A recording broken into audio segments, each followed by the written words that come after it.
मई 2026 के दिन एक थाना में एक कंप्लेंट प्राप्त हुई कि एक बच्ची है, 3 वर्ष की बच्ची है आफरीन। वो जब उसके माँ बाप के साथ में मार्केट, साक्षी मार्केट में आई थी बाज़ार में कुछ खरीदारी करने के लिए, और उसी दौरान बिछड़ने के कारण वो वहीं से गुमशुदा हो गई। और उसके तुरंत बाद उसके माँ बाप ने, बच्चे के माँ बाप ने उसे खोजना शुरू किया। पुलिस ने भी सूचना दी, उसमें मामला दर्ज किया गया और आगे जांच पड़ताल शुरू की गई। मामले की गंभीरता को देखते हुए इस मामले में वरीय पुलिस अधीक्षक महोदय के निर्देशन में एक एसआईटी का भी तुरंत प्रभाव से गठन किया गया, और इस एसआईटी में पुलिस उपाधीक्षक नगर के नेतृत्व में ये गठित हुई थी। इसमें थाना प्रभारी थे और थाना के कुछ सदस्य हैं जिनका मैं नाम बताऊँगा। अमित कुमार हैं, हरि महतो, जितेंद्र कुमार, अभिनव और अमित, क्योंकि इन लोगों ने बहुत ही अच्छा काम किया। फिर बाद में क्या काम हुआ कि जैसे ही इंफॉर्मेशन मिली और संवेदनशीलता इसकी अधिक थी, तो क्योंकि साक्षी मार्केट में बहुत अधिक भीड़ रहती है उस दिन, मार्केट के दिन, और बहुत सारा ऐसा व्यवधान होते हैं। वो मार्केट एरिया है, कैमरा बहुत है वहाँ पे, परंतु व्यवधान ये होता है कि बहुत सारा दुकान वाले लोग अपना कोई तिरपाल और कोई छतरी और इस टाइप की चीज़ें लगा के रखते हैं, जिससे कैमरा देखने में भी बहुत ही परेशानी होती है। और वहाँ से उस जगह से जहाँ से बच्ची मिसिंग हुई थी, तो वहाँ से 4-5 एग्ज़िट पॉइंट भी हैं। तो हमको ऐसा नहीं था कि सिर्फ लेफ़्ट और राइट से लगा जाएगा, कहीं पे भी हो जा सकता था।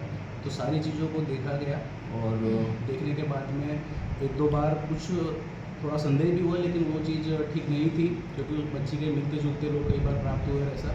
तो कम से कम 50 से अधिक सीसीटीवी देखे गए, और उसका जब जो ट्रेल था, जो उसके द्वारा रास्ता फॉलो किया गया था ये व्यक्तियों द्वारा, और ये जो 2 व्यक्ति हैं इनका नाम है अब्दुल जसीम और अफसाना बेगम, जिनके पास से लास्ट में ये बच्ची प्राप्त हुई है।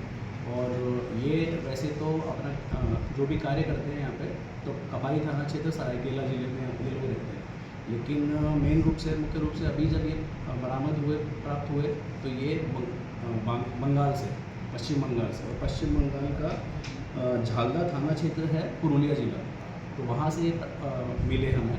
और इसमें बहुत सारा टेक्निकल सीसीटीवी के बाद में कुछ टेक्निकल इनपुट, उनका मोबाइल नंबर वगैरह, उनके कुछ लोगों से बात करके वहाँ तक पहुँचा गया। और इसमें जब उनसे पूछा गया कारण क्या था, तो कारण ये था कि इनकी शादी को वो बहुत वर्ष हो गए थे, कई वर्ष हो गए थे, लेकिन अभी भी इनके कोई संतान नहीं थी।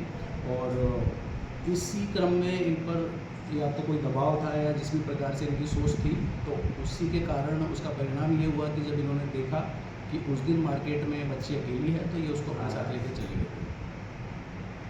कितने दिन बाद तक बच्ची बरामद? देखिए 26 तारीख को वो हुआ था, और कल बच्ची प्राप्त हुई सुबह। तो इतने दिन बाद थोड़ा डिफ़िकल्ट था, लेकिन जब जैसे ही टीम को एक बार लीड मिली और ट्रेल मिला, और बहुत अधिक सीसीटीवी क्योंकि कलेक्ट किए गए थे, तो उसको देखने में भी बहुत समय लग गया।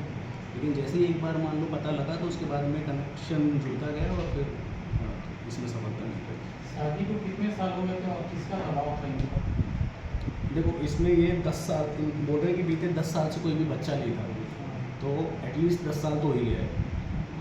और दबाव वही सामाजिक दबाव, या फिर इस प्रकार का कि नहीं है बच्चा, तो वो बहुत सारी चीज़ें शुरू से। परिवार या ससुराल में नहीं, ऐसा कोई एग्जैक्टली ऐसा कोई नाम नहीं बताया, लेकिन नॉर्मल उन्होंने जो बातचीत में चीज़ें आई है